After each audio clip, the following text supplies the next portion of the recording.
Hi, everyone. Welcome to week 12. You may be seeing this early because I'm posting it a few weeks before the end of the semester in case some of you are ahead and maybe finishing up early so that you have this information. That means that you'll be freed up for the last week. So welcome and good luck on being done. That's fantastic. So thank you all, first of all, for an amazing semester. Um, I've really enjoyed following you through this journey through your externships and hopefully providing some materials that supplement and inform you as you go along. So just a few things as we finish up, you'll see from our assignments this week, it's just a lot of housekeeping, a lot of follow-up forms and things like that, some next steps, a little bit of thinking about what's happened. So there is a reading assignment that's very short from the book called Learning from Practice, which you've seen before. It will give you some hints as you finish up your placement.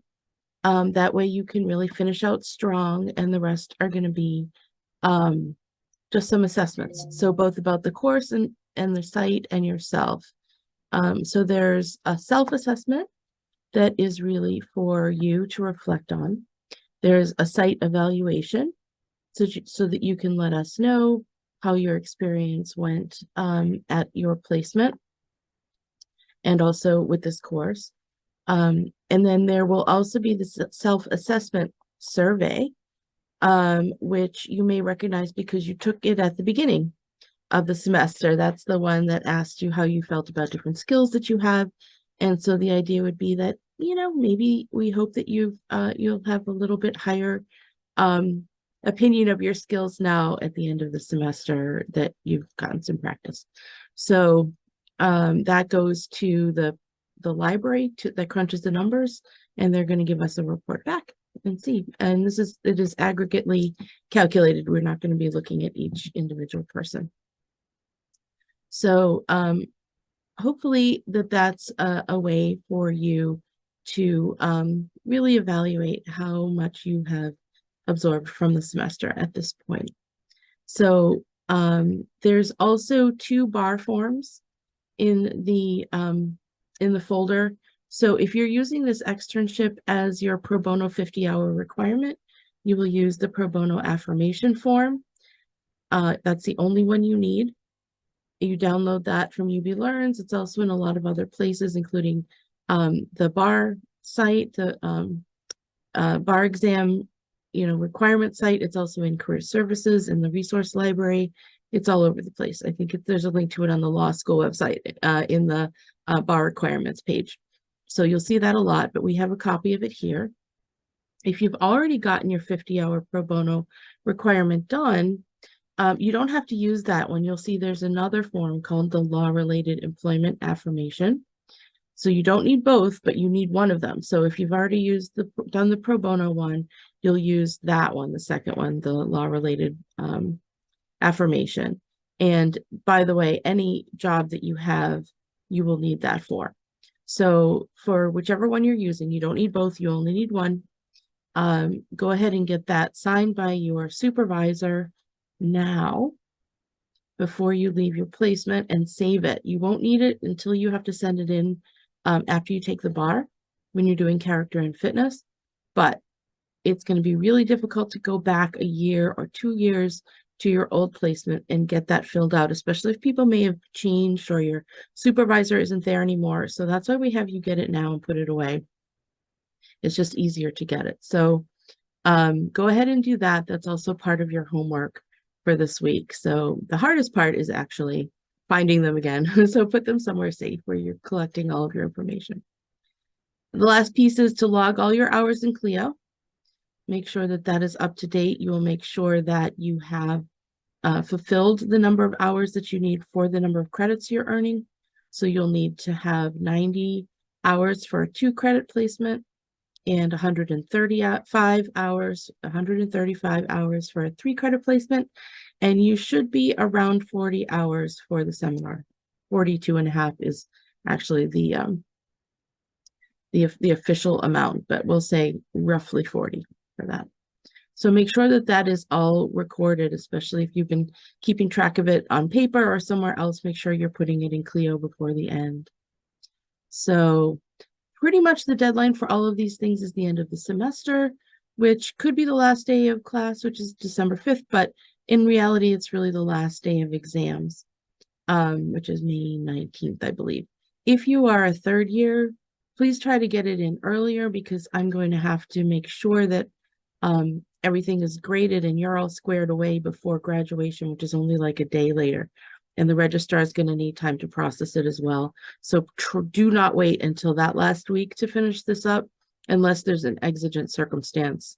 And please talk to me if that's going to be the case, because we're going to try and get all the third years squared away in plenty of time, and we don't want to be scrambling at the end. So try to do this as soon as you can so it's not hanging over your head. If for some reason there's something going on with your hours and you think you're going to be struggling to make them, or they're not logging in right, or there's something like that, even with your seminar requirements, please check in with me. We can strategize. We can talk about options in terms of possibly getting an extension only if you're a second year, not a third year. Otherwise, that will delay your graduation. But let's talk about options if that's your situation. So just talk to me privately about that. So just a few thoughts as you finish up. I really hope you had a great experience and that you learned a lot.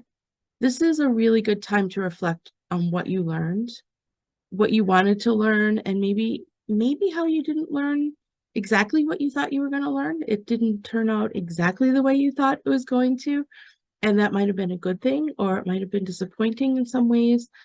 That's always the case. There's no way to predict ahead of time in our imagination how something is going to go, and it surprises us sometimes. So think it through without judgment. Think of what you can pull forward into the future and how you can possibly craft your next experience so that you ask ahead of time for things that you wanted, or you may find that you still have a list that you want to keep checking off of things that just weren't possible the way it worked out this semester.